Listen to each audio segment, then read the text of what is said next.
ഏതായാലും വനമന്ത്രിക്കെതിരെ പ്രതിഷേധം ശക്തമാക്കുകയാണ് Congress. Kozhikode guest ഹൌസിലേക്ക് youth Congress നടത്തിയ മാർച്ച് സംഘർഷത്തിൽ കലാശിച്ചു. നിലമ്പൂരിൽ മുഖ്യമന്ത്രിയുടെ കോലം കത്തിച്ച് BJPയും പ്രതിഷേധിച്ചു. UDF യുവജന സംഘടനകളും പ്രതിഷേധവുമായി രംഗത്തെത്തുന്നത് നമ്മൾ കണ്ടു. അതേസമയം കാട്ടുപന്നികളെ വെടിവെക്കുന്നതിൽ പഞ്ചായത്ത് വീഴ്ച വരുത്തിയെന്ന് ആരോപിച്ച് നാളെ വഴിക്കടവ് പഞ്ചായത്ത് ഓഫീസിലേക്ക് LDF മാർച്ച് നടത്താനാണ് തീരുമാനിച്ചിരിക്കുന്നത്. റോഷിപാലും VS രഞ്ജിത്തും ചേരും. വിശദാംശങ്ങളുമായി റോഷിപാലിലേക്ക് പോയ റോഷിപാൽ, ഏറെ ദാരുണമായ ഒരു സംഭവം അതിപ്പോൾ പക്ഷേ വലിയ രാഷ്ട്രീയ പോരിലേക്ക് വളർന്നിരിക്കുന്നു. പ്രത്യേകിച്ച് തെരഞ്ഞെടുപ്പ് നടക്കുമ്പോൾ സ്വാഭാവികം തന്നെയാണ്. സർക്കാരിനെതിരെ ഗുരുതര ആരോപണങ്ങളാണ് UDF ഉയർത്തുന്നത്. ഒരു വേള സ്ഥാനാർത്ഥി തന്നെ ഇതൊരു സർക്കാർ സ്പോൺസർഡ് കൊലപാതകമാണ് എന്ന് പറയുന്ന സാഹചര്യം വരെയുണ്ടായി. ഈ വിഷയം ഇപ്പോൾ ഏത് രീതിയിലാണ് UDF കൈകാര്യം ചെയ്യുന്നത്?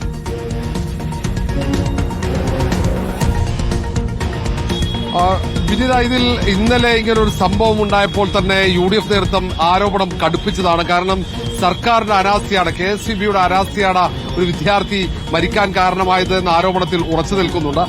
ആരോപണത്തിനെതിരെയാണ് CPM നേതൃത്വം രംഗത്ത് വരുന്നത്. ഏതായാലും UDF ഈ ആരോപണം ഉറച്ചു നിൽക്കും. കാരണം പ്രദേശവാസികളടക്കം ചില ഘട്ടങ്ങളിലെങ്കിലും KSCBക്ക് പരാതി നൽകിയിരുന്നു. ആ പരാതി KSCB കൃത്യമായി പരിഗണിച്ചിരുന്നെങ്കിൽ ഇങ്ങനെ ഒരു ദുരന്തം ഉണ്ടാകില്ലായിരുന്നു. കാരണം അവിടെയൊക്കെ പന്നികളെ പിടിക്കാനുള്ള നീക്കം നടക്കുന്നുണ്ട്. അതിനുവേണ്ടി ഈ KSCB ലൈനിൽ നിന്ന് നേരിട്ട് വൈദ്യുതി എടുക്കുന്നതായുള്ള പരാതികൾ ഇപ്പോൾ പരിക്കേറ്റ ആളുടെ അമ്മ പോലും ഇത്തരം പരാതി നൽകിയതായി ഇപ്പോൾ വെളിപ്പെടുത്തൽ നടത്തിയിട്ടുണ്ട്. അങ്ങനെയുള്ള ആ ആരോപണങ്ങളും പരാതികളും ഏറ്റെടുത്തുകൊണ്ടാണ് UDF ആരോപണം ഘടിപ്പിക്കുന്നത്. അതിനിടയിൽ മന്ത്രി AK ശശീന്ദ്രന്റെ വിവാദ പ്രസ്താവനയാണ് UDFനെ കൂടുതൽ പ്രകോപിപ്പിച്ചത്. കാരണം ഈ മരണത്തിൽ ഗൂഢാലോചനയുണ്ട്, അതിനുശേഷമുള്ള ഈ പ്രതിഷേധത്തിലും ഗൂഢാലോചനയുണ്ട് എന്ന ആരോപണമാണ് AK ശശീന്ദ്രൻ ഉയർത്തിയത്. ആരോപണത്തിനെതിരെ കടുത്ത പ്രതിഷേധമാണ് ഇന്ന് നിലമ്പൂരിൽ കണ്ടത്. ഇന്ന് UDFന്റെ യുവജന സംഘടനകൾ പ്രതിഷേധവുമായി തെരുവിലിറങ്ങുകയും മന്ത്രി AK ശശീന്ദ്രന്റെ കോലം കത്തിക്കുന്ന സാഹചര്യം ഉണ്ടാവുകയും ചെയ്തു.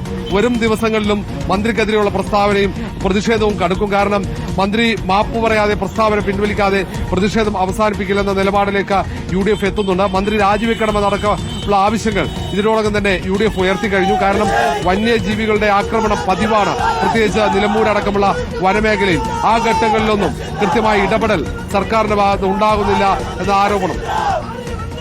ശരി, VS രഞ്ജിത്ത് കൂടി ചേരുകയാണ്. രഞ്ജിത്ത്, പക്ഷേ പഞ്ചായത്തിന് ഇക്കാര്യത്തിൽ വീഴ്ച പറ്റി എന്നാണല്ലോ LDF വാദം. അല്പം മുൻപ് A വിജയരാഘവൻ അതാണ് ഉയർത്തിയത്. സംസ്ഥാനത്ത് വന്യജീവി ആക്രമണം രൂക്ഷമായി തുടരുന്നുണ്ട്. അതൊരു വിഷയമായി തന്നെ നിലമ്പൂരിൽ ചർച്ചയുമാണ്. നമ്മൾ ഉൾപ്പെടെ ആളുകളുടെ പ്രതികരണമൊക്കെ തേടുമ്പോൾ അവർ അത് വലിയ ആശങ്കയായി ഉയർത്തുകയും ചെയ്തിട്ടുണ്ട്. അതിനിടയിലാണ് ഈ ദാരുണമായ സംഭവം ഉണ്ടാകുന്നത്. ഇപ്പോൾ പഞ്ചായത്തിനെ പഴിചാരുകയാണോ LDF? BJPയും ഇതൊരു വിഷയമായി പ്രതിഷേധമായി ഉയർത്തിക്കൊണ്ടുവരികയാണല്ലോ. ഒപ്പം PV അൻവറും താൻ ദീർഘകാലമായി ഉന്നയിക്കുന്ന വിഷയമാണല്ലോ ഇത്. ഇപ്പോൾ ഒരു പ്രശ്നം ഉണ്ടാകുമ്പോഴാണോ മന്ത്രിമാർ ഉൾപ്പെടെ ഇതിലേക്ക് ശ്രദ്ധിക്കുന്നത് എന്ന ചോദ്യം ഉയർത്തുന്നത് നമ്മൾ കണ്ടിരുന്നു.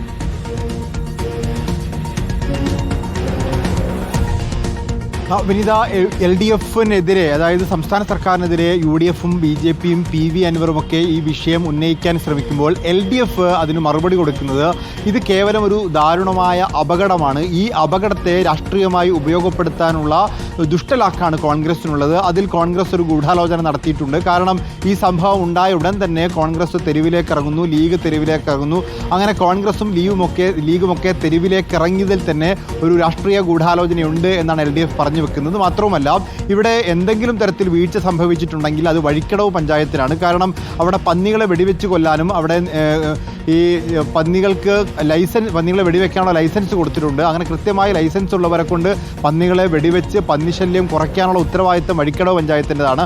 ആ ഉത്തരവാദിത്തം വഴിക്കടവ് പഞ്ചായത്ത് നിർവഹിക്കാത്തത് കൊണ്ടാണ് ഇവിടെ ഈ പന്നികളെ അനധികൃതമായി കെണിവെച്ച് പിടിക്കുന്ന സംഘങ്ങൾ, അതും കോൺഗ്രസ്സുകാർ തന്നെ പന്നികളെ അനധികൃതമായി വൈദ്യുതി മോഷണം നടത്തി കെണിവെച്ച് പിടിക്കുകയാണ് എന്നുള്ള ഗുരുതരമായ ആരോപണമാണ് A വിജയരാഘവൻ ഉന്നയിക്കുന്നത്. മാത്രവുമല്ല, അത് ആര്യാടൻ ശൗക്കത്തിൻ്റെ ഗ്രൂപ്പുകാരാണ് എന്നുകൂടി അദ്ദേഹം പറഞ്ഞു വെക്കുന്നുണ്ട്. ഏതായാലും വഴിക്കടവ് പഞ്ചായത്തിനെതിരെ, UDF ഭരിക്കുന്ന വഴിക്കടവ് പഞ്ചായത്തിനെതിരെ ഈ പ്രതിഷേധം തിരിച്ചുവിടാനാണ് LDF ശ്രമിക്കുന്നത്. അതിൻ്റെ ഭാഗമായി നാളെ വഴിക്കടവ് പഞ്ചായത്തിലേക്ക് പ്രതിഷേധ പ്രകടനം സംഘടിപ്പിക്കുന്നുണ്ട്. ഒപ്പം BJPയും ഇപ്പോൾ വഴിക്കടവ് പഞ്ചായത്തിനെതിരെയും സംസ്ഥാന സർക്കാരിനെതിരെയും പ്രതിഷേധവുമായി രംഗത്തെത്തുന്നു.